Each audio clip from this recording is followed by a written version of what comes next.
Se tiene la tendencia a explicar que las cosas son así, y esa dislexia mental impide el comprender que las cosas son por algo y para algo, no solamente así. Si yo sé que una cosa es eso, no necesariamente comprendo lo que es. Ahora, si sé por qué y para qué es eso, ahí sí, ahí lo comprendo perfectamente. Todo acto se debe a la razón que lo justifica necesario, y esa razón que justifica necesario al acto es la que te hace comprender la necesidad o la satisfacción de ese acto, el porqué y el para qué de ese acto. Y generalmente estamos acostumbrados a pensar que una cosa es individualmente distinta a la otra. Decimos que lo primero es la necesidad y después la satisfacción, que lo primero es el interés y después el convencimiento, que lo primero es la expectación y después el disfrute del beneficio de lo conseguido, y no es así. Las cosas son integradas. La necesidad sin una esperanza en la satisfacción no surge. La expectación, si no es motivada por la expectación a disfrutar de un bien, por el bien que se espera disfrutar, la expectación no se motiva. Y el interés, si no es por el convencimiento de una razón justa, tampoco se va a motivar. Luego, ¿qué es primero, el huevo o la gallina? Lógicamente, ni el huevo ni la gallina. Son los dos en uno. La gallina, antes de poner un huevo, no era una gallina, era una polla.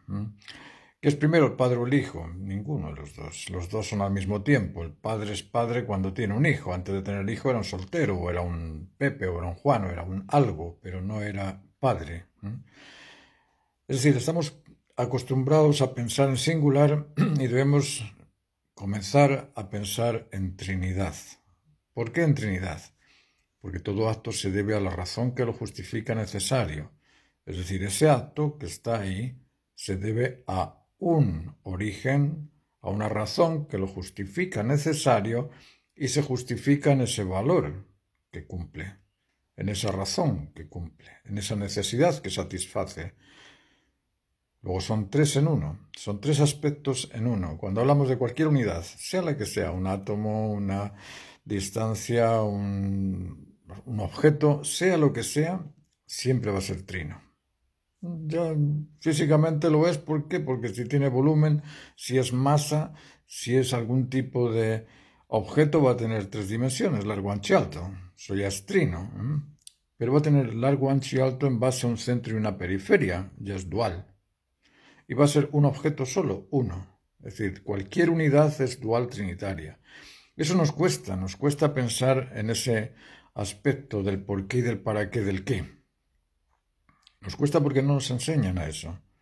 No nos enseñan a que la razón que justifica el acto es el porqué del acto y es el para qué del acto. Esa razón. Y esa razón es su por qué y su para qué. Así de simple. Es muy simple.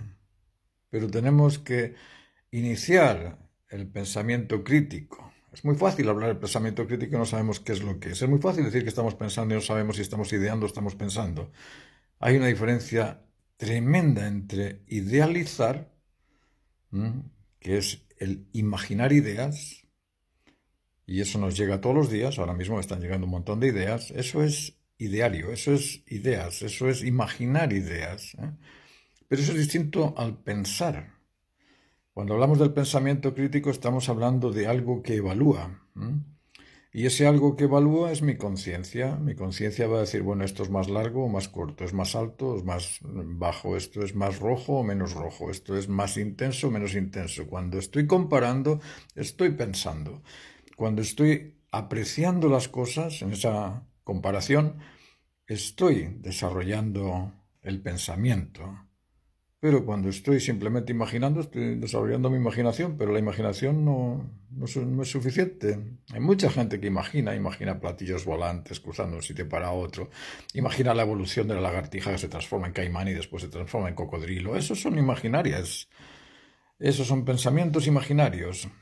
Eso es lo que yo le llamo la imaginería, la ingeniería de la imaginería. Esa ingeniería no nos sirve si no es la ingeniería de las facultades.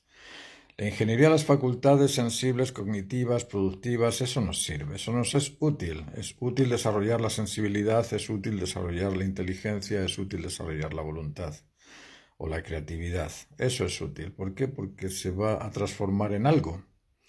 las ideas se transforman en ideas. Los ideales no son nada más que horizontes. Eso es, nunca llegas a ellos. Esos son los ideales, horizontes. El ideal democrático es un horizonte. Está perdiendo hoy en día porque estamos transformando la democracia en demagogia. El ideal socialista es un horizonte. Nunca vamos a establecer una sociedad socialista. Jamás, jamás. ¿Por qué? Porque no podemos ser todos iguales. Somos únicos, únicos, y no hay nadie igual a nosotros. Entonces esos ideales quedan ahí, en el horizonte. No sirven nada más que para eso, para admirarlos. Admirarlos desde lejos, porque lo que construimos es esto, lo que vemos, lo que está, lo que es, por y para algo. El por y el para es lo que justifica la razón de ser. Yo os invito a las clases de desarrollo de los procedimientos técnicos del arte, de la pintura, del dibujo y del desarrollo de la calidad humana, que eso es lo que nos hace ser artistas. Al artista no le hace la pintura, al artista le hace la calidad de pensamiento. Cuando tienes un pensamiento crítico desarrollado, cuando sabes analizar las cosas y comprender el sentido común, la razón que es constante e inmanente, que es siempre y para todos, que es estable, esa razón inmutable es la que te justifica estar en la verdad. Pero cuando la razón es variable, no estás en la verdad. Y cuando te dicen estos amiguetes que tienes por ahí de que todo es relativo y que todo es subjetivo, pues olvídate de comprender la razón. Jamás vas a comprender la razón de las cosas cuando piensas que todo es relativo y que todo es subjetivo. ¿Por qué? Porque si es bueno y malo, ¿cómo te vas a quedar? ¿Con cuál te quedas? ¿Con el intermedio? Si todo es subjetivo porque depende de un sujeto, entonces ¿dónde está la realidad de las cosas ajenas al sujeto? Sí, claro, que es el sujeto el que lo aprecia, pero el sujeto aprecia la información contenida en el objeto. Es decir, la hoja del pasto está ahí con su información, que te dice que es dual, la hoja es dual porque tiene una parte arriba, una parte abajo, que tiene ciertas dimensiones, que tiene ciertas propiedades, que tiene ciertos químicos, y todas esas cosas son conocimiento que están ahí y que tú tienes que descubrirlo analizándolo. Luego no es todo subjetivo, ni todo es relativo, al contrario, las cosas son absolutas, la verdad es absoluta, el valor es absoluto, la estabilidad es absoluta, la ordenanza que ordena el cosmos es absoluta. No hay varias ordenanzas ordenando el cosmos, hay una sola, una que es conectiva, dual complementaria, centrada en el valor de aquello que es pleno, justo y completo, que niega o rechaza aquello que no es ordenado, que se cumple mediante 3 etapas de inicio, medio y término, y que establece finalidades específicas particulares. Cada finalidad que ha creado esa ordenanza, el ordenamiento cósmico, es específica. No hay dos iguales, no hay dos ojos iguales, dos pelos iguales, dos hojas de agua iguales, dos átomos iguales. No hay nada idéntico al otro porque cada átomo está en una posición distinta, en un lugar distinto. Así es que todo es completamente único. Y esa finalidad específica, esa ordenanza que ordena el orden cósmico, la cumple, la completa, la realiza totalmente. No hay ninguna especie que sea imperfecta. Dime qué le falta a una especie. A ver, ¿dónde? ¿Qué? ¿Qué le falta a una especie? Luego, si comprendemos estas cosas, nos hacemos cada vez más sensatos, más sensibles, más decentes. Y eso es lo que busca la sociedad. Busca gente íntegra en la dignidad humana. Pero para eso tienes que comprender la identidad humana, porque si no comprendes la identidad no puedes saber qué es lo que dignifica esa identidad. Y por ahí partimos en las clases, por el conocimiento del ser humano, por comprender cuál es la razón que justifica a este ser que observas. No al ser físico, porque ese es el animal humano, y ese animal humano es salvaje como todo lo salvaje. Tenemos instinto, una naturaleza directiva inherente que nos hace realizarnos físicamente como animales salvajes.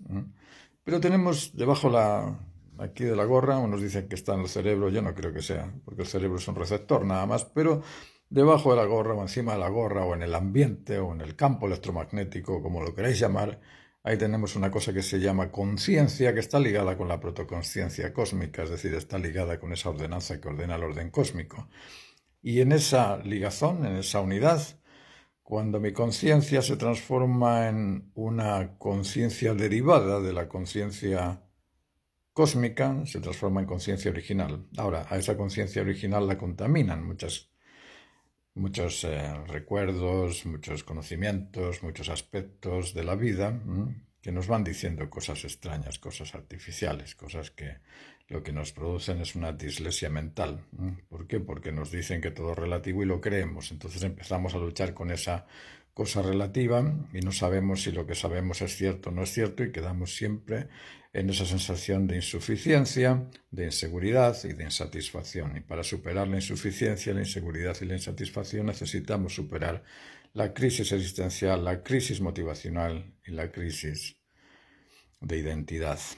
Y en eso son, o para eso son las clases que estoy ofreciendo y os invito a que me llaméis, me pidáis información, conversemos un rato, podemos tener una clase juntos gratis. Yo os invito a tener esa clase gratis para que veáis de qué se trata, para informaros, y si os gusta la idea, pues podemos hacer juntos este curso de desarrollo de la ingeniería de las facultades humanas. Muchas gracias, que tengáis buen fin de semana.